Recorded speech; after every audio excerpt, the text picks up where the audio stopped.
सालू, mummy गुजर गई, मैं निकल रही हूँ अभी, सुबकते हुए बाबूजी ने बताया।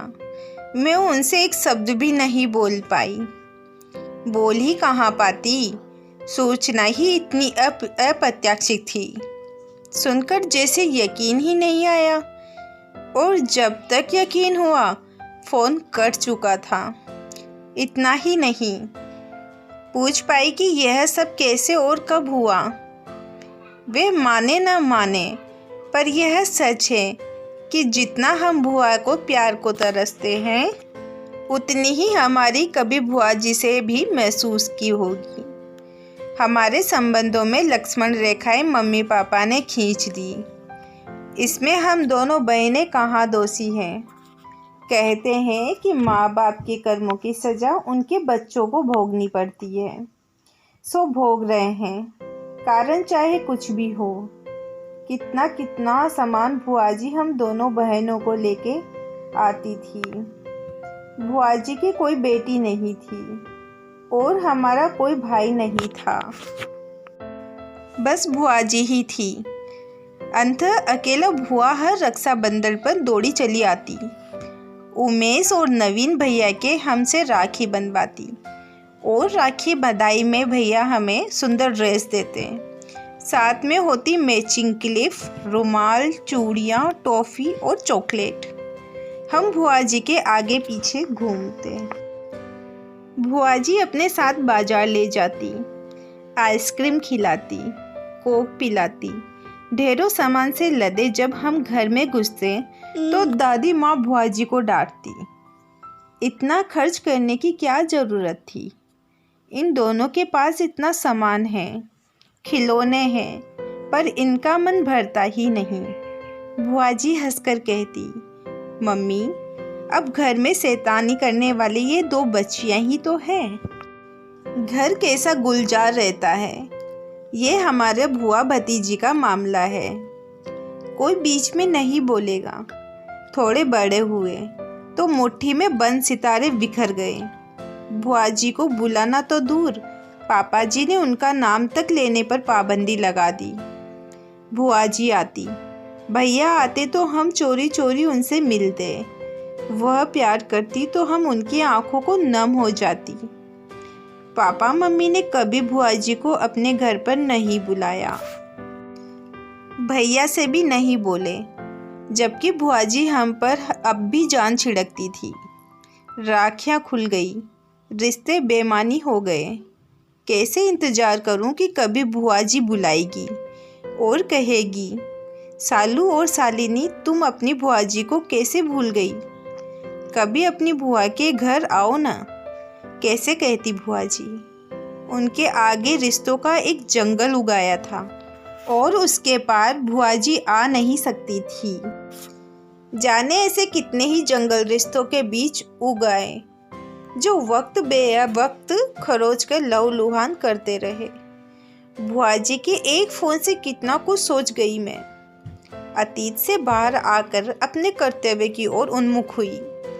सालिनी को मैंने फ़ौरन फ़ोन मिलाया तो वह बोली, दीदी फ़िलहाल मैं नहीं निकल पाऊँगी। बेंगलोर से वहाँ पहुँचने में 2 दिन तो लग ही जाएंगे। फ़्लाइट का भी कोई भरोसा नहीं, टिकट मिल न मिले। फिर समीर भी यहाँ नहीं है। मैं 13वीं पर पहुँचूँगी। प्लीज़ आप निकल जाइए। फिर थोड़ा रुककर पूछने लगी, दीदी आपको खबर किसने दी, कैसे हुआ ये सब। पूछते पूछते रो दी सालिनी। सालिनी मुझे कुछ भी पता न, बस बुआ जी का फ़ोन आया था। कितना प्यार करती थी हमें दादी सालिनी।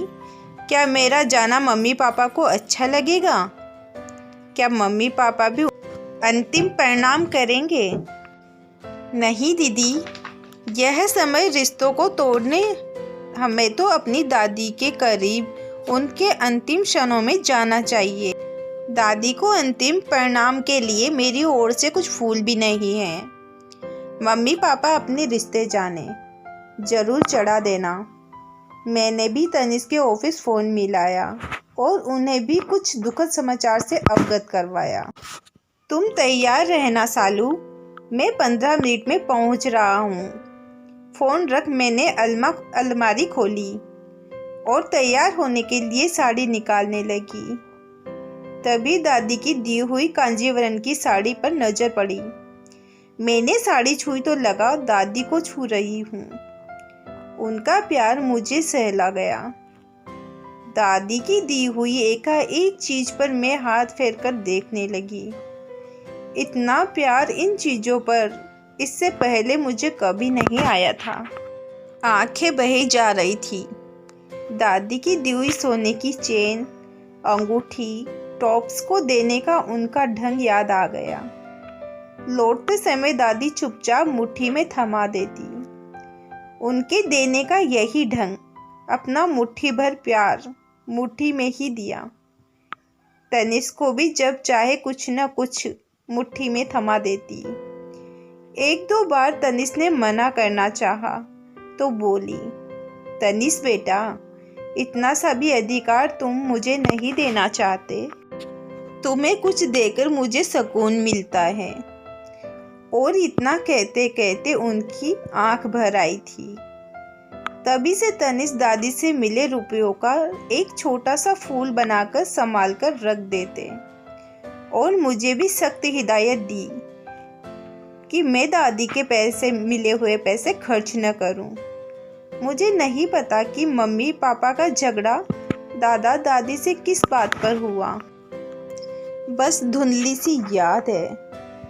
उस समय मैं 6 साल की थी। पापा दादी माँ से खूब लड़ते झगड़ते थे और उसी के बाद अपना सामान ऊपर की मंजिल में ले जाकर रहने लगे थे। इसके बाद ही मम्मी पापा ने दादी और दादा के पास जाने पर रोक लगा दी। यदि हमें उनसे कुछ लेते देख लेते तो छीनकर कूड़े की टोकरी में फेंक देते और दादी को खूब खरी खोटी सुनाते। दादी ने कभी उनकी बात का जवाब नहीं दिया। जब पापा कहीं चले जाते और मम्मी आराम करने लगती तो हम यहाँ दोनों ही शालिनी और छुपके से नीचे उतर जाती। दादी हमें कलेजे से लगा लेती और खाने के लिए हमारी पसंद की चीज़ें देती। बाजार जाती तो हमारे लिए फेस्टी औसक लेकर आती, जिसे पापा मम्मी की नज़रें बचाकर स्कूल जाते समय हमें थमा देती। मम्मी पापा से शिकायत करती। पापा चाटे लगाते और कान पकड़कर प्रॉमिस लेते कि अब नीचे नहीं जाएंगे और हम डर कर प्रॉमिस कर लेती। लेकिन उनके घर से निकलते ही मैं और शालिनी आंखों आंखों में इशारा करती और खेलने का बहाना कर दादी के पास पहुंच जाते। दादी हमें खूब प्यार करती और समझाती, अच्छे बच्चे अपने पापा मम्मी का कहना मानते हैं। शालिनी गुस्से से कहती, वह आपके पास नहीं आने देते, हम तो यहाँ जरूर आएंगे। क्या आप हमारे दादा दादी नहीं हो? क्या आपके बच्चे आपकी बात मानते हैं जो हम माने? दादी के पास हमारे इस सवाल का कोई उत्तर नहीं होता था। दादी के एक तरफ में लेटती और दूसरी तरफ शालिनी और बीच में वह लेटती। वह रोज हमें नई कहानियाँ सुनाती। पापा छोटे थे तब की ढेर सारी बातें और स्कूल की बातें सुनाती और जब बताती हमें बड़ा आनंद आता। दादाजी की जेब की तलाशी में कभी च्युइंगम, कभी जेली, कभी टॉफ़ी मिल जाती, क्योंकि दादाजी जानते थे कि बच्चों को जेबों की तलाशी लेनी है और उन्हें निराशा नहीं होने देना। उनके मतलब का कुछ तो मिलना ही चाहिए। दादी झगड़ती हुई दादाजी से कहती, तुमने टॉफ़ी चॉकलेट खिला खिलाकर इनकी आदतें खराब कर दी है। ये शालिनी तो सारा दिन चीज़ मांगती रहती है। देखते नहीं बच्चों के सारे दांत खराब हो रहे हैं।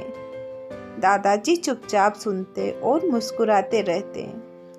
शालिनी दादी की नकल करती हुई घुटनों पर हाथ रखकर उनकी तरह कराहती। तभी पलंग पर चढ़कर बिस्तर गंदा करती। शालिनी, तू कहना नहीं मानेगी तो तेरी मैडम से शिकायत करूँगी। दादी झिड़कती हुई कहती, मैडम मुझसे कुछ नहीं कहेगी क्योंकि वह मुझसे प्यार करती है। शालिनी कहती जाती और दादी को चिढ़ाती जाती। दादी उसे पकड़ लेती और गाल चूमकर कहती, प्यार तो तुझे मैं भी बहुत करती हूँ। सर्दियों के दिनों में दादी हमारी जेबों को बादाम, काजू, किशमिश, पिस्ता, रेवड़ी, मूंगफली कुछ भी भर देती। स्कूल बस में हम दोनों बहनें खुद भी खाती और अपने दोस्तों को भी खिलाती। शालिनी और मुझे साड़ी बांधने का बड़ा शौक था। हम दादी की अलमारी में से साड़ी निकालती और खूब अच्छी सी पिनअप करके साड़ी बांध। हम शीशे में अपने को देखकर खूब खुश होते। दादी हमारे कान कब छीदेंगे, हम टॉप्स कब पहनेंगे। तुम थोड़ी बड़ी हो जाओ, मेरे कंधे तक आ जाओ तो तुम्हारे कान छिदवा दूंगी और तुम्हारे लिए सोने की बाली भी खरीद दूंगी।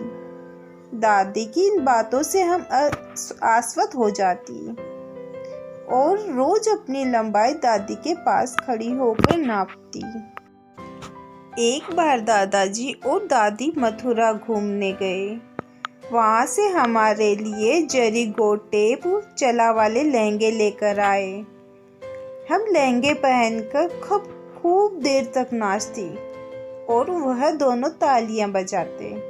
दादी ऊपर छत पर चलो खेलने, मेरे घुटने दुखते हैं, कैसे चढ़ पाऊंगी।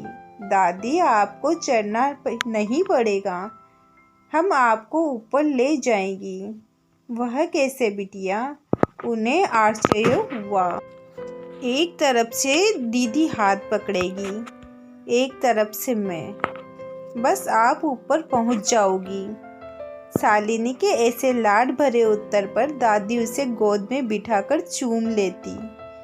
दादी का कोई भी बाल पेन शालिनी न छोड़ती, वह कहीं भी छिपा कर रखती।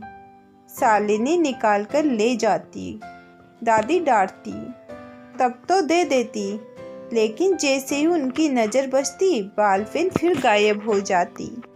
वह अपने बाल पेन के साथ हमारे लिए भी खरीद कर लाती, पर दादी के हाथ में जो कलम होती हमें वही अच्छी लगती। हम उन दोनों के साथ कैरम और लूडो खेलती, खूब चीटिंग करती। दादी देख लेती और कहती कि चीटिंग करोगी तो नहीं खेलूंगी। हम कान पकड़कर सॉरी बोलते। दादाजी इतनी अच्छी तरह स्ट्रॉन्ग करते कि हमारा एक साथ 4-4 गोटियां निकालते। हाय दादाजी, इस बार भी आप ही जीतेंगे, माथे पर हाथ मारकर मैं कहता। तभी शालिनी दादाजी की गोटी उठाकर खाने में डाल देती। चिटिंग चिटिंग दादी कहती। ओहो दादी, अब खेलने भी दो, बच्चे तो ऐसे ही खेलेंगे ना।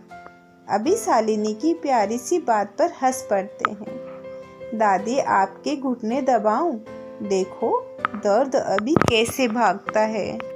शालिनी की आंखें चमक उठती। मैं कहती थी ना कि आपको ठीक कर दूंगी। अब आप काम मत करना, मैं आपका सारा काम कर दूंगी। और शालिनी झाड़ू उठाकर कुर्सी में साफ करने लगती। दादी, आपके लिए चाय बनाऊं?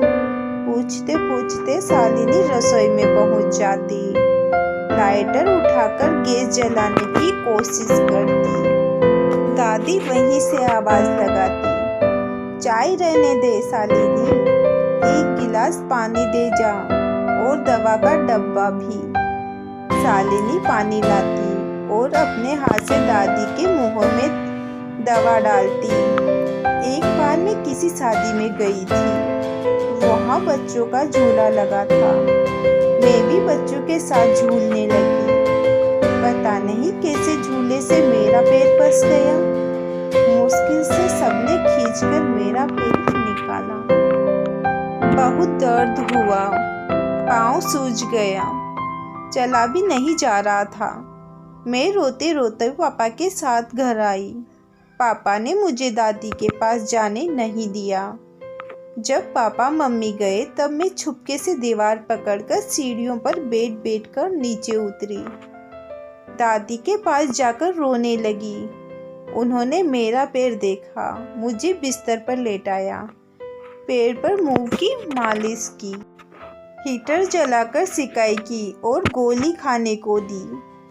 थोड़ी देर बाद दादी की प्यार भरी थपकियों ने मुझे उनकी गोद में सुला दिया। कितनी भी कड़वी दवा हम दादी के हाथों हंसते हंसते खा लेती थी। मेरा या शालिनी का जन्मदिन आता तो दादी पूछती, क्या चाहिए तुम दोनों को? हम अपनी ढेरों फरमाइश उनके सामने रखते।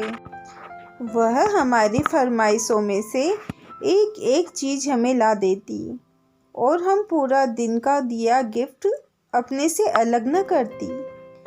बचपन से इसी प्रकार गुजर रहा। नानी के यहाँ जाने पर हमारा मन ही नहीं लगता। हम चाहती थी कि हम दादी के पास रह जाएं, पर मम्मी हमें खींचकर ले जाती। हम वहाँ जाकर दादाजी को फ़ोन मिलाते। दादाजी, हमारा मन नहीं लग रहा, आप आकर ले जाइए। सारे बच्चे नानी के यहाँ खुशी खुशी जाते।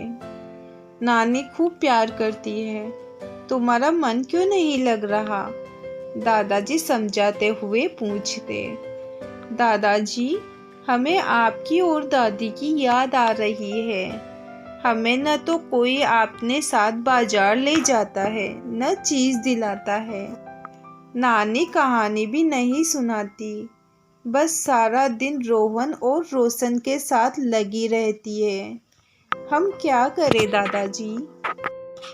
दादाजी रास्ता सुझाते।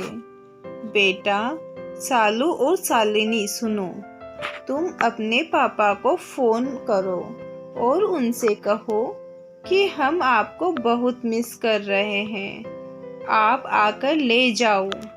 दादाजी की यह तरकीब काम आ जाती। हम रो रो कर पापा को फ़ोन पर ले जाने के लिए कहते और अगले दिन पापा हमें ले आते। हम दोनों लौटकर दादी और दादाजी से ऐसे लिपट जाते जैसे कब के बिछड़े हो। पापा ने हमें पढ़ने के लिए बाहर भेज दिया। हम लौटते तो दादाजी और दादी को इंतजार करते पाते। उनकी अलमारी हमारे लिए सौगातों से भरी रहती। हाई स्कूल पास करने के बाद दादाजी ने मुझे घड़ी दी थी। हम बड़े हुए तो पता चला कि दादाजी केवल पेंशन पर गुजारा करते हैं। हमारा मन कहता कि हमें अब उनसे उपहार नहीं लेना चाहिए, लेकिन जब दादी हमारी मुट्ठियों में रुपये ठूस देती तो हम इनकार न कर पाते। हॉस्टल जाते समय लड्डू मठरी के डिब्बे साथ रखना दादी कभी नहीं भूलती। दोनों बहनों का कान छेदन एक साथ हुआ तो दादी ने छोटे छोटे कर्णफूल अपने हाथ से हमारे कानों में पहनाए। और जब मेरी शादी पक्की हुई तो दादी तनिष्क को देखने के लिए कितना तड़पी। जब नहीं रहा गया तो मुझे बुलाकर बोली थी, सालू बेटा, अपना दूल्हा मुझे नहीं दिखाएगी? अभी दिखाती हूँ दादी, कहकर एक छलांग में ऊपर पहुंचकर तनिष्क का फोटो अलमारी से निकाल दादी की हथेली पर रख दिया था। दादी कभी मुझे तो कभी फोटो को देखती, जैसे दोनों का मिलान कर रही हो। फिर बोलती, तनिष्क बहुत सुंदर है, बिल्कुल तेरे अनुरूप, दोनों में खूब निभेगी। मैंने तनिष्क को मोबाइल मिलाया और बोली, तनिष्क, दादी तुमसे मिलना चाहती है, शाम तक पहुंचो। शाम को तनिष्क दादी के पैर छू रहा था। मेरी शादी मैरिज होम से हुई थी। पापा ने दादा दादी को बुलाना नहीं, वो तो वे गए भी नहीं। विवाह के बाद मैं अड़ गई कि मेरी विदाई घर से होगी। विवश थे, मेरी बात उन्हें रखनी पड़ी। मुझे तो अपने दादाजी और दादी का आशीर्वाद लेना था। दुल्हन वेश में उन्हें अपनी सालू को देखना था। उनसे किया वादा कैसे टालती। मेरी विदाई के समय दादाजी और दादी उसी प्रकार बाहरी दरवाजे पर थे जैसे स्कूल जाते समय खड़े रहते थे। मैं दौड़कर दादी से लिपट गई, दादाजी के पांव छुए। झुकी तो उन्होंने बीच में ही रोक लिया और गले से लगा लिया। दादी ने सोने का हार मेरी मुट्ठी में थमा दिया और सोने की एक गिन्नी तनिष्क की मुट्ठी में। जब भी मायके जाती, दादी से सौगात में मिले कभी रिंग, कभी टॉप्स, कभी साड़ी मुट्ठी में दबाए लौटती। दादी ने मुझे ही नहीं, शालिनी को भी खूब दिया। उन्होंने हम दोनों बहनों को कभी खाली हाथ नहीं आने दिया। कैसे आने देती, उनका मन ही प्यार से लबालब भरा था। वह खाली होना जानती ही न थी। उनके पास जो कुछ अपना था सब हम पर लुटा रही थी। मम्मी पापा देखते रह जाते। हमने उनकी बातों को कभी अहमियत नहीं दी, बल्कि मूक विरोध ही करते रहे। अरे सालू, तुम अभी तक तैयार नहीं हुई, अलमारी पकड़े क्या सोच रही हो? तनिष्क बोले तो मैं जैसे सोते ही से जागी। तनिष्क, मेरी दादी चली गई, मुट्ठी भरा प्यार चला गया। अब कौन मेरी और तुम्हारी मुट्ठियों में सौगात टूसेगा? कौन आशीर्वाद देगा? मैं दादी को निर्जीव कैसे देख पाऊंगी? तनिष्क के कंधे पर सिर रख कर रोने लगी।